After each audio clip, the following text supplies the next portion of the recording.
پاکستان میں بسنے والی تمام قوموں کو مساوی حقوق دیے گئے ہیں اور تمام قوموں کے تہوار پر ان کے ہمراہ تقریبات کا انعقاد مذہبی ہمانگی، اتحاد و یگانت کو فروغ دیتا ہے۔ ایسٹر کی تقریب سے سیکرٹری اقلیتی امور انجم اقبال نے خطاب کیا۔ ہم آپ کو بتاتے ہیں کہ صوبائی سیکرٹری اقلیتی امور انجم اقبال نے کہا کہ پاکستان میں بسنے والی تمام قوموں کو مساوی حقوق حاصل ہیں۔ وزارت اقلیتی امور اس سلسلے میں مسلسل تمام قوموں سے روابط رکھ کر ان کی شکایت کا جائزہ لے کر اس کا ازالہ کرتی ہے، اور وہ ہمارے آج جو بلدیاتی ادارے ہیں اس پہ بھی ہمارے اقلیتی ملازمین کی بڑی تعداد ہزاروں میں موجود ہے۔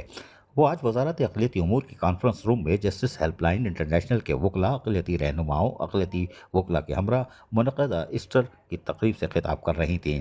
اس موقع پر ممتاز قانون دان سلیم مائیکل ایڈوکیٹ نے کہا کہ تمام قوموں کے تہوار مذہبی ہمانگی، اتحاد و یگانت کو فروغ دیتے ہیں۔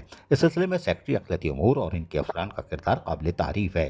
اس موقع پر ایسٹر کا جہاں کیک کاٹا گیا، وہیں تقریب سے ڈائریکٹر اقلیتی امور Aslam Khokhar, Rajinder advocate, Mushtaq advocate, Arun advocate, Fahad Nadeem advocate, Imran Ali advocate, labour leader Syed Zulfiqar Shah, Sajjan union کے صدر اور اس کے ساتھ ساتھ سجن یونین کے دیگر عباس احمد، بشار اٹھوال اور دیگر لوگ بھی اور افسران بھی موجود تھے۔ عزیز عارف، KBS بلدیاتی نیوز کراچی۔ ایسی خوبصورت ویڈیوز فیوچر میں حاصل کرنے کے لیے ریڈ بٹن پر کلک کر کے اور بیل آئیکن کو پریس کر کے ہم سب کے سبسکرائبر بننا مت بھولیے۔